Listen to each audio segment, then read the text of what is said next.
इस वीडियो को देखने का आपका यही मकसद है कि अगर कोई आपको बुली करता है या फिर कोई थप्पड़ मार देता है, तो फिर आप खुद को डिफेंड कैसे करोगे?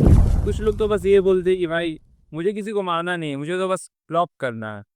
और कुछ ये बोलते हैं कि भाई कुछ ऐसा बताओ जिससे मैं एक को मारूँ और 5 डर के भागें। आपको तो ऐसा बहुत सारे वीडियोस मिल जाएगा जिसमें आपको पता चलेगा कि ब्लॉक कैसे किया जाता है, किसी वार को कैसे रोका जाता है, लॉक कैसे करते हैं या फिर उस वार से छूटते कैसे हैं। तो सबसे पहली चीज़ है, अगर कोई आपको जैब मारता है, मगर ये तो तब होगा जब आपको स्ट्रीट में डिस्टेंस मेंटेन कर पाओगे, तो मार फिर से बंद। अगर ये इतने सामने खड़ा है तब मैं डॉज कर सकता हूँ। पर दूर से तो ये स्लिप करके फ़ायदा नहीं है। मार मैं तो पहले से ही दूर हूँ, तो अगर मुझे इससे लड़ना है तो डिस्टेंस मेंटेन करना पड़ेगा, तो पीछे हूँ। हाँ, तो अगर सामने रहते हो, फर्स्ट ऑफ ऑल वो आपको धक्का मारेगा, मारेगा। और अगर दूर हो तो फिर खींच के मारने आएगा। हाँ, क्या हुआ? अगर आपको कोई आगे बढ़ के मारने आता है, तब आप क्या करोगे? क्या ऐसे करने से आप बच जाओगे? नहीं। कोई आपको मारेगा तो कैसे मारेगा देखो, गार्ड रख। ये है, अगर मैं इसे हुक पंच मारता हूँ तो पूरा पावर के संग लुकाऊंगा। और रियल लाइफ में तो कोई आपको ऐसे स्टेप बाय स्टेप तो कोई मारेगा नहीं। खड़ा है, आया। क्योंकि जब कोई रियल में मारने आएगा तो आप सोचोगे कि मैं सॉफ्ट ब्लॉक करूंगा, नहीं होगा। आपको अग्रेशन दिखा के ब्लॉक करना पड़ेगा ताकि आप अगला मूव से मार पाओ। रियल लाइफ में आपकी लड़ाई किधर हो सकती है?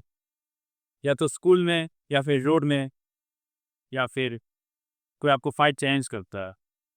और अगर वो स्कूल में बुली करता है, रैगिंग करता है, तो फिर आप क्या करोगे? वो आपको मारेगा तब आप मारना। अगर आप ऐसे ही कोई बुली कर रहा है, आपको चिढ़ा रहा है, जो भी जोक्स मार रहा है या फिर कुछ भी बोल रहा है आपके बारे में, पहले कंप्लेन करो, उसके बाद देखो कि वो क्या करता है। फिर आपको मारता है तब आप ए, जवाब दो। In real life self defence से पहले मारना क्यों सही होता है देखो। अगर मैं इसे नहीं मारूंगा, मैं सिर्फ इसे ग्रिप करके छोड़ता हूँ, तो ये ऐसे रुका थोड़ी रहेगा। अगला कुछ भी कर सकता है, छोड़ेगा नहीं। इसलिए पहले मारो रोकने के बाद।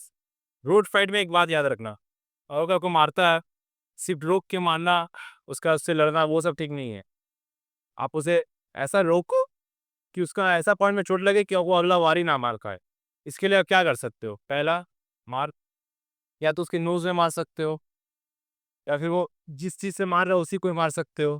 सबसे अच्छी चीज है, अगर वो रोड में मारने आता है, पहला एक तो अपना फेस को बचा लो और दूसरा लेग किक दो। सबसे अच्छी चीज है। ये भी नहीं कर पाते हो, फेस को बचाओ, यहाँ से गोइन में नहीं दो। ये भी नहीं कर पाते हो, फेस को बचाओ, डायरेक्ट एल्बो लेके चेहरे पर, इतना करे घर चल जाओ। लेग किक कैसे मारते हैं, ये बहुत सारे वीडियो से बताया जाएगा, मगर कहाँ मारने से ज़्यादा इफेक्ट होगा ये देख लो। जैसे ये वो हट्टा-कट्टा बंदा है, मेरा पाँव में उतना ताकत नहीं है, अगर मैं इसे मारता हूँ, तो अब वो कहाँ मारना चाहिए? या तो नी पे, या फिर इनसाइड नी पे। रिंग में फाइट करने के लिए पहली चीज़ तो आपको एक पार्टनर की ज़रूरत पड़ेगी, जिससे आप उससे प्रैक्टिस कर पाओ। हाँ, कि वीडियो से आप कितना ही सीख लोगे। थंबनेल में आपने देखा होगा दैट 1 सेकंड, मतलब 1 सेकंड वो आपको पता करना है, वो कब आपको मारने आ रहा है। तो मुझे पता था ये मुझे मारने आ रहा है, इसलिए मैं रोक पाया। अगर नहीं पता होगा तो मार, तो जायज़ जवाब लगेगा। अरे इतना सामने है, कोई आपको क्या मार सकता है? हाँ, मार, ये पंच मार सकता है। मगर ये कौन मार सकता है? जिसको पता है मारता कैसे है। वो क्या करेगा? धक्का देगा। ये करते रहे 1 सेकंड, आपको मिल गया। अब आपको मारने आ सकता है तो मार, आप रोक के उसको मार सकते हैं। ये हुआ एक चीज़। अब अब पता चल गई वो मारने आ रहा है। आपको मतलब नहीं है, आपको रोकना नहीं है, आपको भी मारना है, तो आप क्या करोगे? रोकोगे? नहीं। डायरेक्ट 1 सेकंड, बूम, फिर से बूम। अब एक चीज़ देखना, मैं यहाँ से बस हाथ उठा रहा हूँ, अब ट्विस्ट करूँगा तो फेस में लगेगा। तो मारने आ रहा,